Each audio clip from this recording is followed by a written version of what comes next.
안녕하세요. 작가의 눈으로 그림 알기 쉽게 설명해드리는 아트지인TV 최지인입니다. 좋아요와 구독 버튼, 알람 설정 해주시고요. 오늘 준비한 내용입니다. 함께 보시죠. 네, 안녕하세요 선생님. 제대로 시작한 지 얼마 되지 않았는데 이렇게 초대 응해주셔서 감사합니다. 먼저 작가님 소개부터 해주시죠. 네, 안녕하세요. 그림 그리는 화가 최현욱입니다. 인터넷 블로그로 이렇게 알려져가지고요. 예. 많은 분들이 저 그냥 글 쓰는 사람으로 알고 있는데요.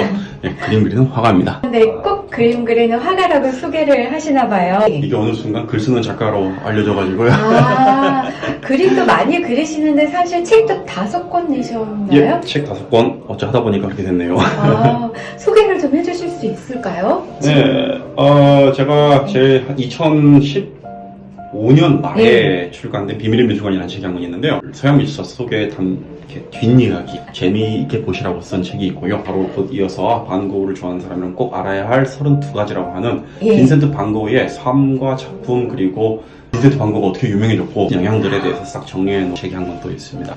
빈센트 반 고흐가 죽고 동생 테오가 죽고 빈센트 반 고흐가 남겨놓고 간 작품들하고 편지하고 다 해서 수천 점이 다 없어질 뻔했거든요. 정말 다행인 게 테오의 아내 요한나 봉어 그 제수 씨가 그만 그 작품들을 보고 이거 둘이 주고받은 편지를 읽고 엄청나게 감동을 받아서 자신의 남은 일생을 자기 아주버님 빈센트 반 고흐를 세상에 알리는데 쏟았습니다. 이제 위작의 미술사라는 책이 있는데요. 제가 어떻게든 미술사를 서양 미술사를 좀 일반인들에게 어떻게 좀 쉽게 알려드릴 수 있는 방법이 없을까 연구를 하던 과정에서 최후의 만찬을 보게 됐는데 거기에 위작이 아주 연관이 깊더라고요. 그렇게 해서 위작에 관심을 갖게 됐고요. 이제 그 책이 나옴과 동시에 아주 이제 좀 공을 많이 들인 책이 한 권이 있었는데요. 바로 5일 만에 끝내는 서양 미술사라고 하는 책입니다.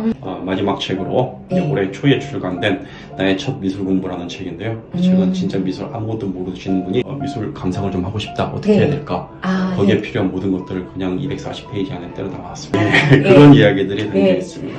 자, 그럼 르네상스 미술 얘기부터 해볼까요? 영화 미드나잇 인 파리를 보면서 작가와 그림 소개를 하다가 베르포크 시대 작가들이 르네상스 시대가 최고라고 했던 멘트에서 이 이야기를 풀어나가는 거예요.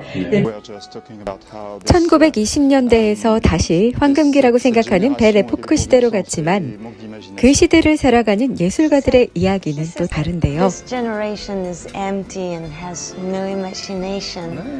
Better to have lived during la Renaissance. 궁금하신 점 있으시면 언제든지 댓글 남겨주시고요. 계속해서 함께 보시죠. 르네상스 미술 재미있게 소개해 주셔서요. 비밀의 미술관 최현욱 작가님과 함께하고 있습니다. 다빈치 얘기부터 해볼까요?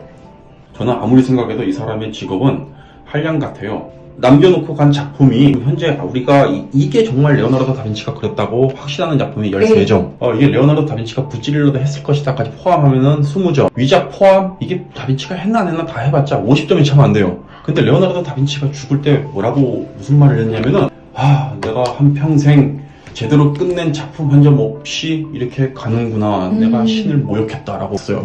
레오나르도 다빈치가 남겨놓고 간 모든 작품은 다 미완성입니다. 게다가 레오나르도 다빈치 하면 15,000장 되는 그 노트들이 단 한 점도, 단 한 페이지도 정식으로 출간되거나 발표된 논문이 없고요. 그래서 레오나르도 다빈치는 60여 년 평생 그냥 자기 하고 싶은 거 하다가 놀다 간 사람입니다. 하지만 살아생전에 너무너무 유명했던 사람이었죠. 왜 유명했을까요? 근데 그냥 유명했다는 것만 가지고는 이 레오나르도 다빈치가 거장 천재, 뉴턴과 비교되는 그런 천재, 그게 그냥 그러고 넘어갈 수가 있는데 이 사람의 배경까지 알면은 더 놀랍니다. 레오나르도 다빈치가 1452년 4월 15일생일 거예요. 그런 걸 외우시네요. 레오나르도 다빈치가 태어났던 그 곳이 피렌체 근처에 빈치라고 하는 아주 작은 시골 마을이에요. 우리가 한 가지 여기서 이제 알고 가야 될 게 뭐냐면은 우리는 지금 뭐 계급이나 이런 게 없으니까 반반제도 뭐 이런 거에 대해서 감이 잘 안 오는데요. 1400년대 이탈리아 같은 경우는 계급제가 아주 확실했었습니다. 제일 상위 계급은 성직자들이었고요. 그 밑에가 군주들, 그 밑에 이제 백작, 공작 이런 식으로 내려가고요. 일반 평민이 있고 그 밑에 하인, 그리고 노예들이 이렇게 들어갔는데요. 레오나르도 다빈치 아버지 피에로 디 안토니오 다빈치라는 사람인데 이 사람은 상인 출신이고요. 일반 평민 출신이었습니다. 그때 당시 이제 귀족들의 그 뒷일을 봐주는 일종 그런 이제 공증인 일을 했었는데요. 네. 평민치고는 돈이 제법 많이 있었어요. 근데 이제 평민이다 보니까 동네 하녀하고 그냥 어느 날 그냥 그렇게 그냥 밤을 보내고 임신을 했는데 그 아이가 바로 레오나르도가 되겠습니다. 혼외자식이고 사생아다 보니까요. 자, 이 계급 체계로 들어가면 이제 지금 이 사생아 혼외자식은 하인보다 더 아래라서 이 자식은 나와서 아무것도 할 수 없습니다. 제일 잘 돼야 하인 되는 겁니다. 어머니가 데려가서 키우기도 하고 할아버지 집에서 크기도 하고 그랬었는데요. 어렸을 때 남아있는 기록을 보면은 우리나라 나이로 치면 대충 한 6살, 7살 때 레오나르도가 계곡물에서 나뭇잎을 이렇게 잘라가지고요. 이렇게 물레방아를 만들고 그러면서 놀았다는 기록이 남아있어요.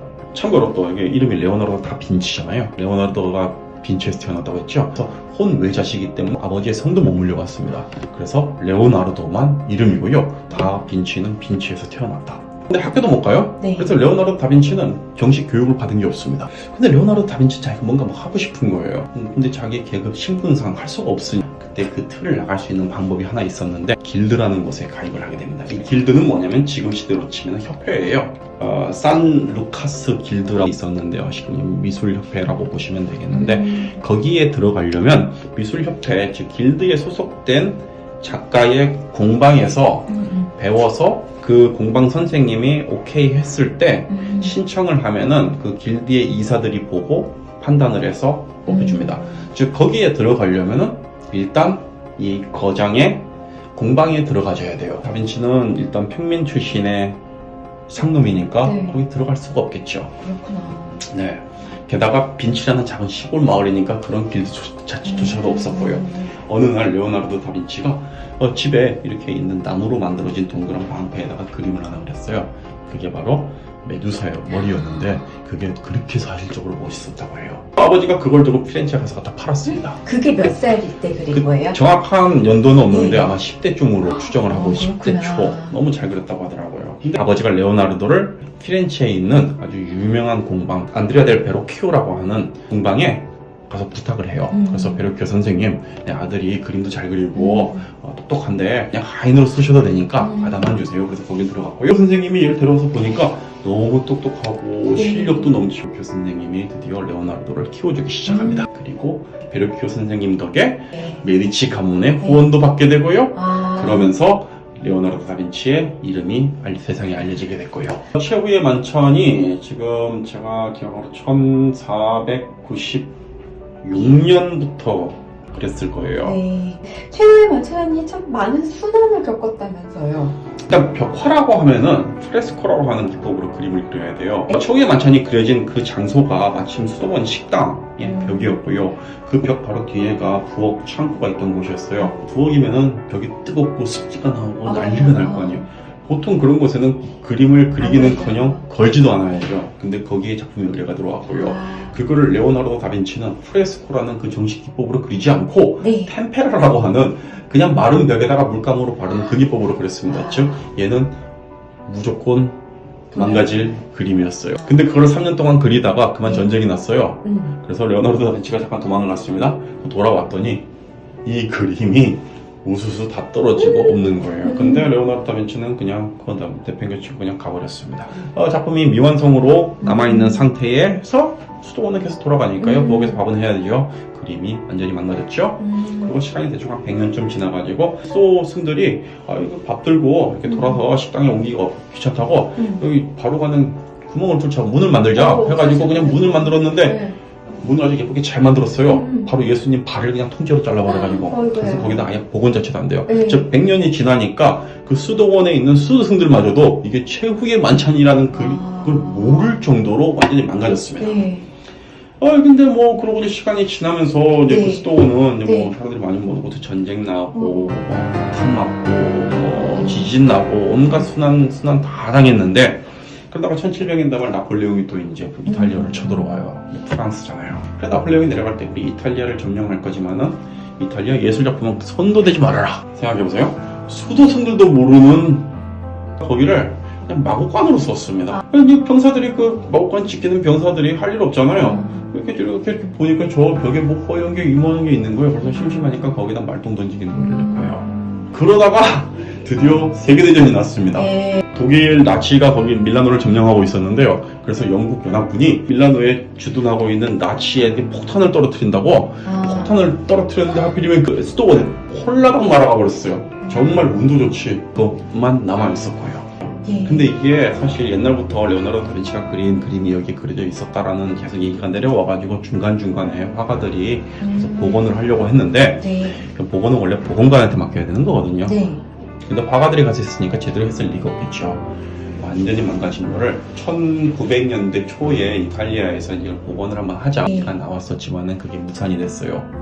왜? 하필이면은 이탈리아 남쪽 폼페이 유적지가 발견해서 폼페이 유적지 복원한다고 그쪽으로 가버리는 바람에 복원을 못하고 세계대전 끝나고 이제 대충 한 1970년대부터 복원 작업을 하고 있고요. 지금 인류 역사상 복원비가 제일 많이 들어간 작품이고, 그러니까 가만히 이제 놓고 보니까 예수님하고 12제자들의 이 손, 네. 그리고 창위에 나와 있는 빵, 이 위치가 이상하게 한 줄에 이렇게 같이 있다 싶어가지고 집에 돌아와서 이미지를 다운받아서 걔를 오선지를 올려놓으니까 빵, 그리고 그 사도들의 손, 머리 이런 부분이 마치 오선지 위에 정확하게 딱 위치한다는 거예요. 그래서 그거를 연주를 해보니까 이게 교회음악이네? 라고 해서 발표가 됐습니다. 오늘 이렇게 네. 다빈치에 대한 재미있는 이야기들 들어볼 수 있었는데요.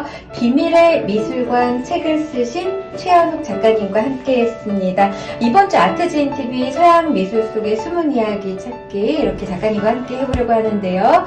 오늘 함께 해주셔서 감사합니다. 고맙습니다. 네. 네, 오늘도 끝까지 함께 해주신 여러분 감사합니다. 좋아요와 구독 버튼, 알람 설정까지 해주시고요. 저는 다음 시간에 더 알찬 내용으로 다시 찾아뵙겠습니다.